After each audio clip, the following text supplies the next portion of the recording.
हा खरं म्हणजे 22 किलोमीटरचा हा ब्रिज आहे, सी ब्रिज. आज 2 तास लागतात. मुंबई, नवी मुंबई, ठाणे आणि रायगड हा सुरू झाल्यानंतर केवळ 15 मिनिटांमध्ये मुंबईतला माणूस चिर्ले रायगडमध्ये पोहोचेल.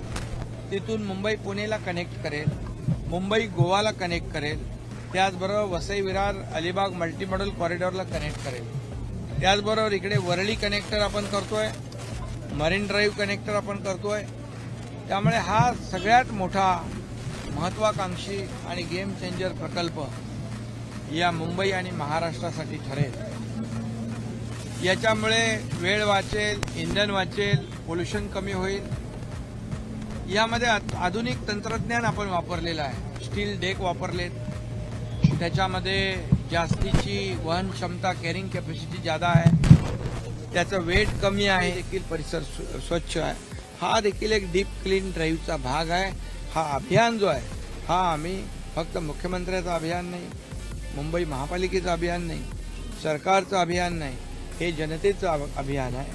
ही पब्लिक मुवमेंट या ठिकाणी आहे. आता आपण पाहिलं मरीन ड्राईव्हला सगळे पब्लिक जनता उतरली होती, त्याच्यामध्ये एनजीओ उतरले होते, मुलं उतरली होती. त्यामुळे विरोधकांना बोलण्यासाठी दुसरं काही जागा नाही. दिखावा करण्याचं काम त्यांनी 2.5 वर्ष केलं, तेही त्यांना नीट करता आलं नाही.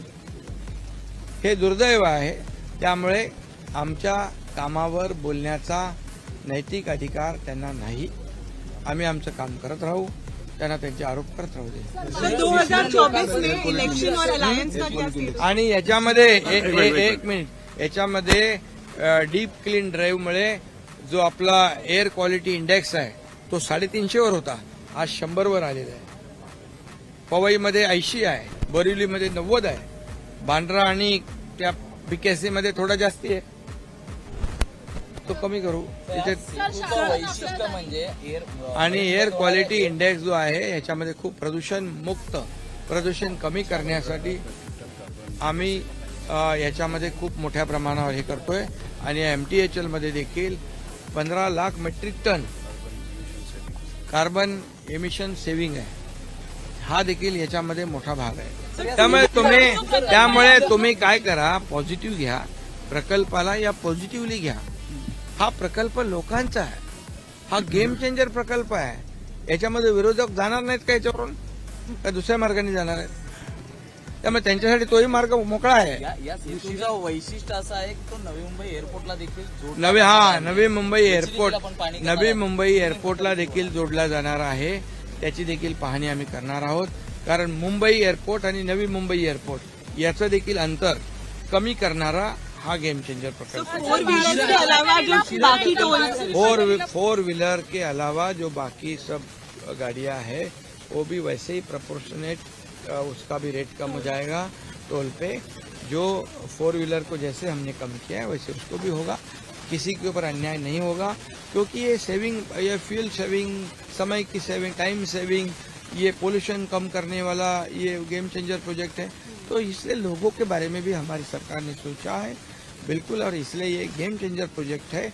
इसमें 2 घंटे की जगह 15 मिनट में पहुंचेंगे, समय बचेगा, यहाँ पोल्यूशन कम होगा. या एनवायरनमेंट का ध्यान रखते हुए काम किया है.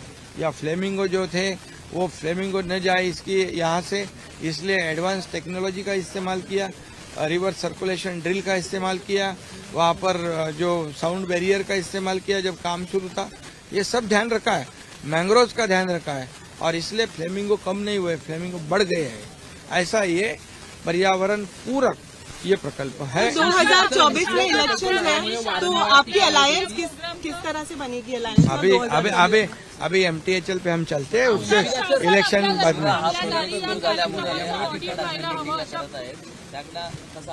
अरे त्यांनी तर अरे कारशेड बंद केला, मेट्रोचं काम बंद केलं, त्यांनी अनेक प्रकल्प बंद केले, समृद्धी महामार्ग बंद करण्याचा प्रयत्न केला. त्यांना काय बोलायचा अधिकार आहे?